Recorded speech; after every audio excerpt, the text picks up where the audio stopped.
All right, welcome back once again, everybody. I'm Don Seifrit. It's the Dr. Treefruit and Don podcast. This is Friday, May 5th. I'm on here with Dr. Treefruit, Dr. Kari Peter. Say hi, Kari. Hello. Dr. Greg Krawczyk. Say hi, Greg. Hello, everyone.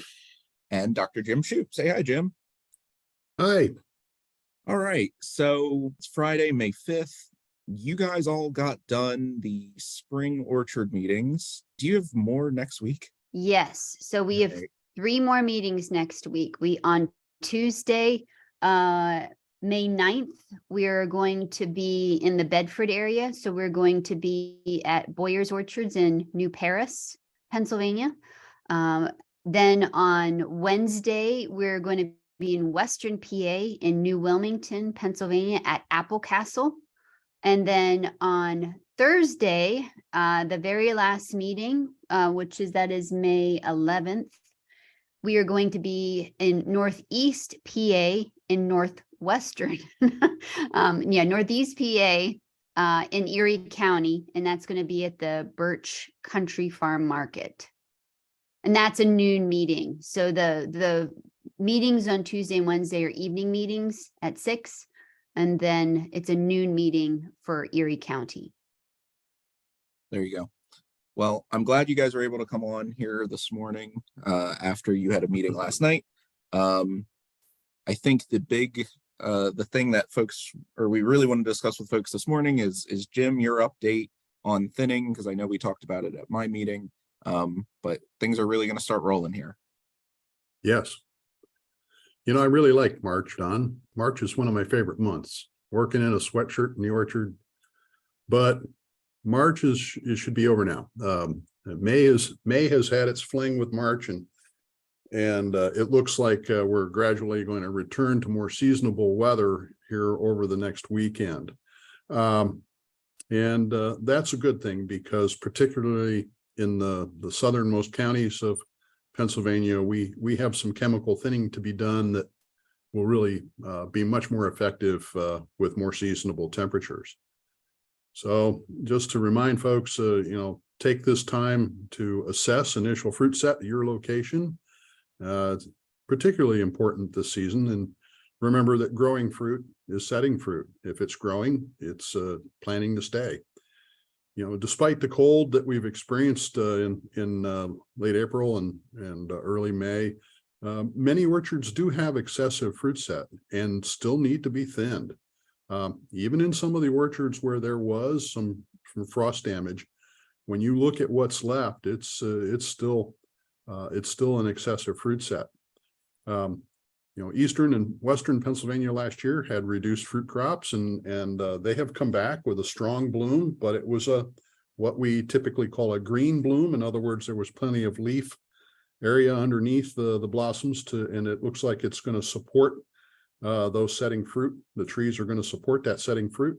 The initial set looks very strong in 2023 everywhere I've been. There has not yet been an opportunity to chemically thin effectively. It's just been too cold for chemical thinners to work. And if we can get to a window of time with several days after thinning application with daytime highs in the 70s, that kind of an opportunity should be coming along with the return to warmer weather forecasted for this coming weekend. So the traditional post-bloom window for using our NAA and 6BA carbaryl tank mixes runs from fruit diameter of 7 millimeter up to 17 millimeter. So far, the fruit have grown slowly in this cold weather, but they did grow. In Biglerville, apples went from Gala apples went from grew about 3 millimeters this week, and as of today, Friday, May 5th, the fruit diameter averages about 9.5 millimeters. During that same time, Honeycrisp grew about 3.5 millimeters and now average about 10.9 millimeters. So now that the weather forecast shows that favorable temperatures are coming up, decisions need to be made, and thinners should be applied in southern Pennsylvania this weekend and early next week. So my advice would be to target thinner sprays within a window with daytime highs in the 70s and a mild carbon deficit. As you can see on NUA, if you can get it done during that time, that's ideal. Monday and Tuesday, May 8th and May 9th, look like a good opportunity, maybe the first good opportunity. If the daytime highs are marginal, your best options would be to go with an NAA carburyl tank mix. Both of those chemistries have better activity in cool weather as compared to sprays containing 6VA. However, next week we do have some temperatures in the 70s, and 6VA type thinners, Excellus 9.5 and Maxell, will be effective in those kinds of temperatures. The carbohydrate thinning model on NUA is a good tool to help with timing your thinning sprays, and often you see a recommendation there when conditions are a little suboptimal, that it will recommend you increase the chemical thinning rate by 30% or something like that. There is an alternative to that, and so long as you're not applying Captan already, an alternative technique to spice up a thinner application would be to thin at your regular rate of chemistries, but add a quart of horticultural spray oil per 100 gallons of finished spray mix. And that is another effective way, and sometimes cost-effective way as well, to get more efficacy from a chemical thinner mix instead of increasing the rates. That's what I have. I wish everybody good luck. Awesome. Thanks, Jim. I'm sure folks will really appreciate that because, like I said, I know after the meetings the other night, folks have it on their mind. So, Greg, we want to talk about where insects are at and where they'll be, I guess, in the next week. Yeah, well, Jim already mentioned the March is over. I would say that the bloom is over too. And if I would like to say everything in one sentence, I would say, doesn't matter if you did 1 or 2 petal fall application, now it's a time to do a petal fall application of insecticides. To elaborate a little bit more on it, the cold weather we had basically slowed down the insects. However, this weather did not kill any insect or influence that there will be less or more of them. What happened is that insects which are normally developing during the bloom or after the bloom, the pest complex that we need to control at petal fall is still in the orchards, and it will be in the orchard for quite a while. What I meant by this is the re-emerging pest that we didn't have for a while, but now it's becoming more and more important in basically every single region of Pennsylvania. This is plum curculio. I mean, a few years ago, we did not even talk about plum curculio other than going to meetings in Philadelphia or Pittsburgh area. Right now, everywhere, the whole Pennsylvania is under what seemed to be much increased presence of this insect. The important part, how to manage curculio, is to understand its biology. And biology is relatively simple. We have one generation. It's overwinter as adults. In the spring, usually during the bloom and after, it keeps moving to the orchard. And if the fruit are there, adults are feeding on fruit and depositing eggs. And apples and peaches are equally affected. And apples mean also pears, and peaches also mean the whole group of the stone fruit. Actually, also blueberry can be affected by this insect, but that's a different story.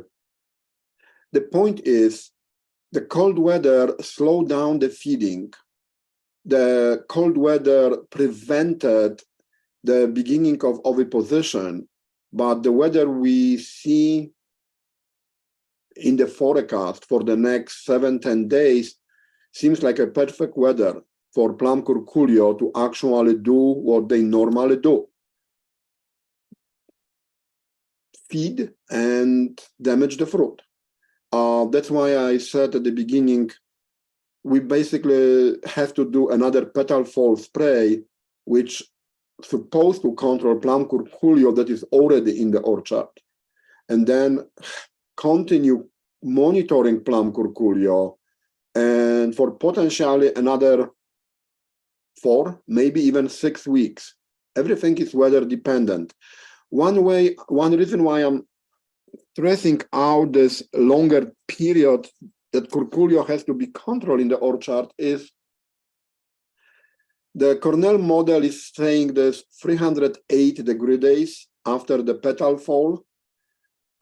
And those degree days are calculated on the same base as for codling moth. They are calculated at 50 Fahrenheit.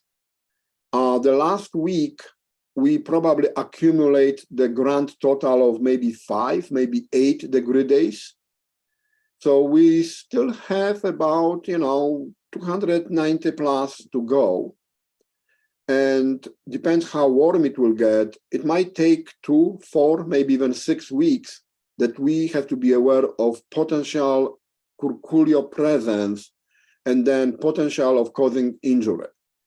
Assail, Avant, Imidan are the options to control. Each one of them, none of them is perfect, but each one of them should help. One thing to remember is that because of the moisture we have, because of the temperature, the fruit will start growing much faster than they did in the last 10 days. The insecticides are not stretching on the fruit, so repeated application might be necessary when curculio are present. There is a trap that you can monitor curculio, which probably will be too late to start now, but to remember something for next year. And we have those traps in our orchards here at Freck, and we actually are catching curculio in those traps. So that's a good indicator. It won't prevent the injury, but it will tell you that they are still active and can cause the damage. The reason I'm stressing curculio is that when you go after curculio, you also will be controlling oriental fruit moth. We're at about 50% egg hatch right now for oriental fruit moth. And if you use Assail, you also will go after whatever rosy apple aphids are there, or maybe green peach aphids on peaches. And you need to control those pests, especially if you have a history in your orchards that they were important. Saying this about doing now, maybe the repeated petal fall spray of insecticides, you don't need another Agrimec, by the way, okay? The one that you already used, it was enough. But talking about it, we still don't have the biofix for codling moth or tufted apple bud moth. I think I can bet that the biofix will happen over this weekend. And then the first timing to control codling moth after the biofix is at 250 degree days, which probably will take another 2 weeks. So one thing to remember that the normal so-called cover sprays that we used to do, the petal fall, then 2 weeks later, first cover, then 2 weeks later, second cover, with the first cover to control codling moth and the second cover to control codling moth and tufted, right now will have to be switched, and we don't need to control codling moth at least for another 2 weeks, which will take us into kind of a second or maybe even delay second cover timing. And tufted or oblique depends where we are with this. So the important message right now is, even if we might be long gone from the bloom, this is the time to repeat the petal fall spray and then get ready in about 2, maybe 3 weeks, it's weather depending, for the first timing to control codling moth. And hopefully we can, continue this podcast and, provide more information as we see that things are developing in the orchard. But this is the most important pieces from me at the moment. We can talk about other pests. However, we can also cover them later. So that's all. Awesome. Thanks, Greg. Folks will get their updates. No, we're looking forward to it. So yeah, thank you, Don. Thank you, Yeah. Kari. Dr. Peter. You're up. Okay. So just a brief update. So first, just let's talk about fire blight. And whether or not there is a risk or there isn't a risk based on the amount of bloom out there. Because riding around Adams County, trees are all over the place. And Rome is definitely, that's the tree that's blooming right now with some significant amount of blossoms. So just as a reminder, just because the blooms are open doesn't automatically mean there's a fire blight risk. Temperature plays a really huge role in the fire blight risk.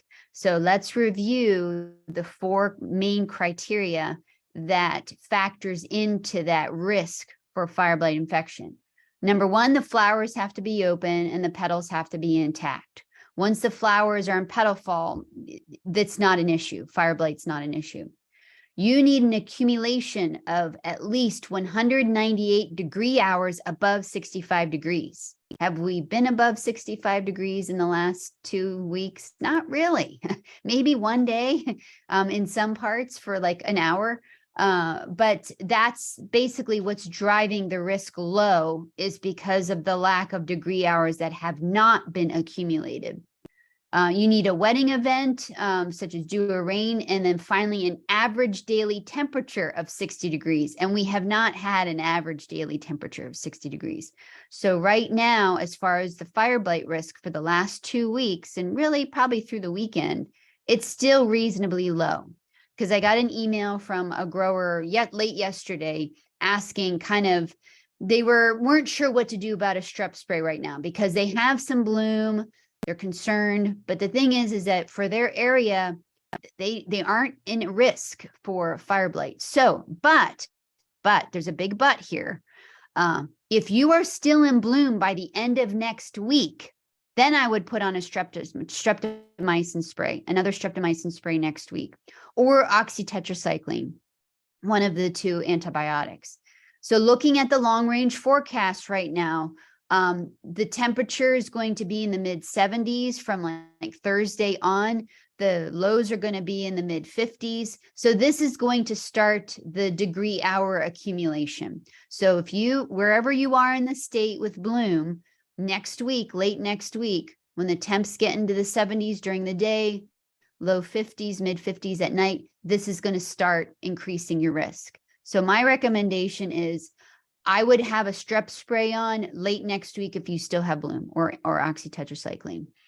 So to clean up whatever's in the flowers out there. So that's the take-home message for the blossom blight phase for fire blight. What you can do now is, in preparation for the future, is you could put on prohexadione calcium to limit any potential shoot blight that might come along. So you can apply Apogee or Kudos. You can do a low rate of like 2 to 4 ounces on dwarf trees that may have not filled in their tree spacing. Much higher rate, 6 to 12 ounces to the acre for your bigger trees, or trees that may have already dwarf trees that may have already filled up their tree space, may have had a history of fire blight, but definitely the semi-dwarf trees. So because remember, it takes 10 to 14 days for this to kick in. And when we're going to see shoot blight is when we get our typical May temperatures in the latter half of the month. So better to prepare now, getting the products on the trees now in preparation for it to work in 10 to 14 days. So your shoots are hardened off and you're limiting any potential shoot blight. So that's the take home message for fire blight. So just to recap, if you're still in bloom late next week, put on a streptomycin spray. So we're talking from May 11th, 12th through the weekend. So be thinking of a streptomycin or oxytetracycline spray on anything that potentially was significant bloom. And then right now, I would start incorporating prohexadione or calcium into your whatever spray you're putting on right now to limit potential shoot blight that could pop up in the latter half of the month. Okay, so we got fire blights out of the way. So continuing with apple, let's talk about apple scab and Marsanina blotch. These are both foliar diseases where the spores overwinter in the leaves. We are on the downside of apple scab of as far as the maximum, or I'm sorry, let me back up. We are on the downside of the number of available mature spores coming from those overwintering leaves. So we probably peaked 2 weeks ago, not this, 2 weeks ago. And now it's like precipitously dropping off. So apple scab, we're getting on the downside of apple scab. We had 2 really good infection events in the middle of April and then the following weekend. But we did have, I would say this last week, it was probably another decent scab infection period. We had multiple days, like 4, 5, 6 days, depending on where you were located. And even though it was cold, there was enough wetness hours to support the infection. So the colder it is, the more hours of leaf wetness you need. And we had that this week. So this could have been another potential infection event for apple scab. Not super severe because the number of spores weren't there, but an infection event nonetheless. But the infection event I'm most concerned about is Marsanina blotch, because once apple scab spores drop off, Marsanina picks up, and we are in the primary period infection for Marsanina. So Marsanina likes warmer weather, but like apple scab, the colder it is, the more leaf wetness hours you can get in the infection. And we had that this week. So this probably was a pretty decent week for Marsanina infection, and we're going to still be under threat of Marsanina probably through early June. So you're still going to have to remain vigilant. What product should you be applying right now? Well, your broad spectrums, of course, your Manzate Pro Stick, preferably, or whatever your preferred rain-fast mancozeb you want to use. And your frac group 3s, your frac group 7s, your frac group 9s. So that's your Sevia, Lunaflex, Inspire Super, Vanguard, Luna Tranquility, Excalia, Tessaris, Approvia, Fontellus Miravis, Procure, Rally. I'm sure I missed some, but your 3s, 7s, and 9s, your frac 3s, 7s, and 9s. This is good for any stragglers of apple scab, and it's also excellent for your Marsanina. What not to apply, and I'm a broken record because you've probably heard me say this the last 3 podcasts, do not apply frac 11 right now for 2 reasons. One, save your frac 11s for the fruit rots, because frac 11, that's your Maravon, Luna Sensation, and Flynn Extra. Those are frac 11s. They have frac 11s in them. They do the best at controlling fruit rots during the summer. The second reason is frac 11 does nothing for Marsanina. It does not control it. So all the more reason to hold off on your frac 11s. They have a place in the season, just not now. So you've got some good options right now to control control disease. If you farm organically, we've got folks that are growing apple trees organically. You must be spraying sulfur right now. It's an absolute must. There is no way around it. Marsanina loves the apple scab resistant varieties. They are not Marsanina resistant. So if you aren't spraying anything right now because of apple scab, it's like, well, my trees are resistant. I don't need to. Gone are those days. You're going to have to be being very, very aggressive managing Marsanina on your trees right now. Because this, just as a reminder, this foliar disease is extraordinarily aggressive on the leaves, a lot more aggressive than apple scab. It can cover a leaf very quickly. It can defoliate the tree very quickly. So the goal is to not have premature defoliation. And you can do that by really stopping the disease in its tracks right now. Okay. And again, just as a gentle reminder about the dry days in between the wet days, this really wasn't a powdery mildew week. So powdery mildew is your dry weather disease. So, but we are probably coming up possibly on some couple dry days. So this will be pretty good for powdery mildew coming up. Temperatures from 50 to 77 degrees with a relative humidity greater than 70%. That's what powdery mildew likes. Doesn't like leaf wetness hours. As far as your stone fruit varieties that are susceptible to rusty spot, you want to be controlling at petal fall, shuck split, first cover, second cover. And I think a lot of folks are in shuck split or shuck fall right now. So just an FYI there. And as another reminder, cherry leaf spot, the other stone fruit that I call cherry leaf spot, the apple scab of cherries, We have had great cherry leaf spot weather, so make sure your trees are covered up. Really, whatever you control for apple scab is going to work for cherry leaf spot. And as far as the rest of peach issues, coming up is bacterial spot on peach and nectarine. So it's been way too cold for this, but we are getting at the point where people should be thinking about it probably next week, because we're going to be getting into warmer temperatures, looking to be, if there's any rain, it's going to be humid. So you want to be thinking of a rotational program. So your oxytetracycline, MycoShield, or Fireline. Rotate that with copper, a very low rate of copper. This is the low rate we're talking about is 0.5 ounces to 1 ounce to the acre of the metallic copper.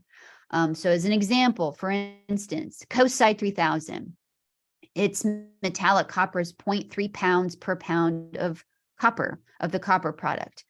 What that translates into 0.5 ounces is 1.7 ounce of Coastside per acre equals 0.5 ounces of metallic copper you're putting on your tree. If you want a little more oomph, you can double that to 3.4 ounces of Coastside per acre. So that's just one example. But over the years, I've had lots of articles about this, and I've always referenced what Rutgers has done as far as what Dr. Norman Lancet has done with this. He's really fine-tuned the different copper products as far as the amounts and such. So I'll be sure to kind of get that out soon. What else to rotate with copper and oxytetracycline? Your bacterial-based products. Serenade ASO, use that at 4 quarts to the acre. Double nickel, 2 quarts to the acre. Regalia at 2 quarts to the acre. So you've got a couple options here. Just as an FYI with copper, copper is phytotoxic on leaves. However, a little bit of phytotoxicity is not going to hurt the leaves. You will get some defoliation of the older leaves over time, but as long as the shoot is still growing, you've got leaves on there, there's plenty of photosynthetic capabilities for the tree to be happy. So don't freak out if you see a little bit of spotting, a little bit of leaf fall. But do not spray copper during really wet, slow drying conditions, because you'll make copper work even better. So just as a public service announcement of copper, be mindful of slow drying conditions, because these fixed coppers that we apply, they're slow release of the copper ions. Copper ions are bound to the particle. When they land on the leaf and you have a wetting event, those ions are gradually released over time. If you've got constant wetness, they're released all at once. They chew up the leaves, they fall off, and then you're left with what looks like a Christmas tree with no leaves on it. So just really be mindful of the slow drying conditions, and also the acidity of your spray tank, because copper gets hotter the more acidic the spray solution is. So make sure you've got a more neutral spray solution. So that is it for me. I think I've covered all the broad brushstrokes, but right now I think what's on everyone's mind is the thinning and insects. I think that's really what's at the top of everyone's mind right now. Cool. Thanks, Kari.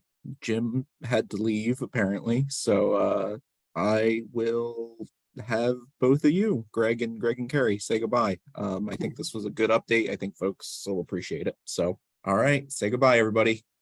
See ya. See you. And well, let's hope the insect will start behaving normal now on. Bye, everybody.